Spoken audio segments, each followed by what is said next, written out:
So I was going to preach on humility. And when I first suggested this to my wife, she snickered.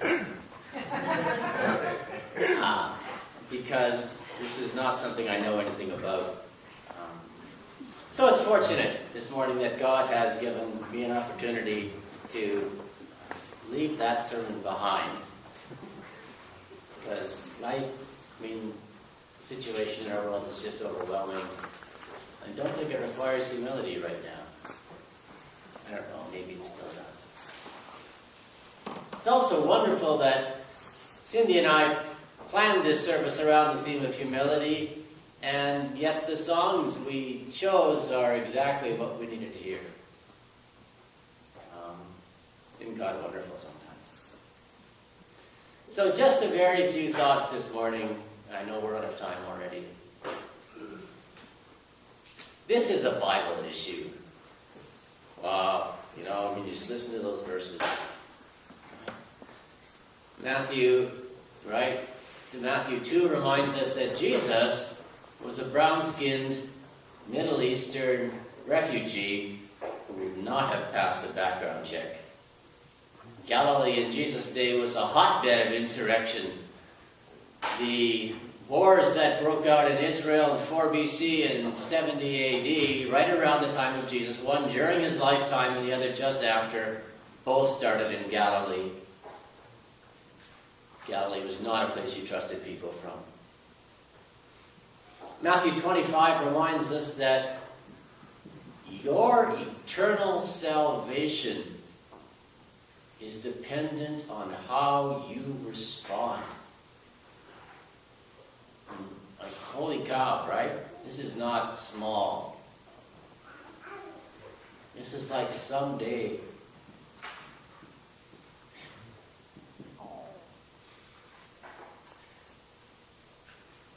Yeah, this is an opportunity for the church to be the church. We are in this neighborhood, surrounded literally by households who don't think the church is relevant. As far as I know, every household whose yard touches this church has no connection to a church. And they don't think this building is relevant to the world around us. And I'm sure you've got neighbors like that too, unless you live in a very different neighborhood than I do. And this is not primarily about evangelism, but at least here we have an opportunity to be the church. We should not miss this opportunity.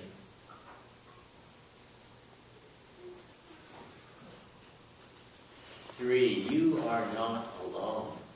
We are not alone. So often, as Church of the Brethren and as Mennonites, it sort of feels lonely when you try to talk about the peace stuff.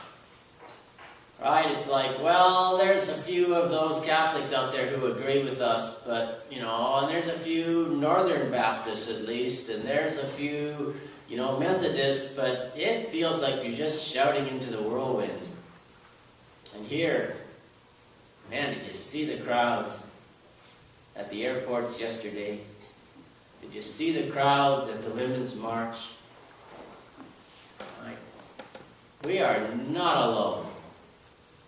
We are a small voice in a big group. Right? Even the lawyers are showing up. Hallelujah. Right? And right? So go and make allies.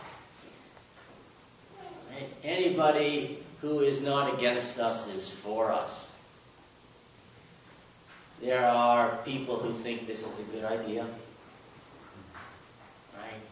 But there's lots and lots of allies out there. Don't forget them.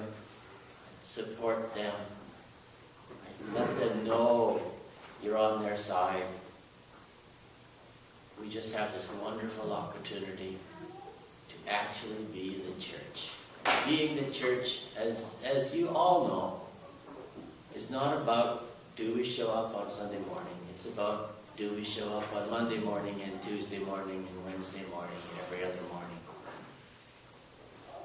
And don't go home and feel guilty about not doing enough, because feeling guilty doesn't help anybody, and there is no enough.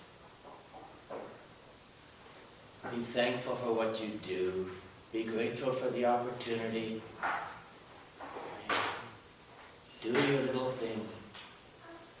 Do it joyfully, do it prayerfully. Whatever small thing God has given you to do, put your hand to it. If you get tired, stop. If you get exhausted, stop. Take care of yourself. But also take care of others. I wrote an email this week to the Muslim Community Center as the pastor here. They haven't responded yet, but I'm just going to keep knocking because they're probably terrified. I don't know.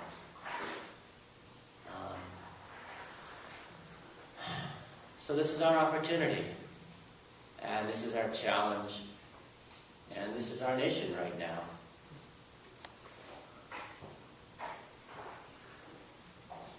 And this is our morning. So we're going from this to voting on a welcoming statement. Again, so very important at this time.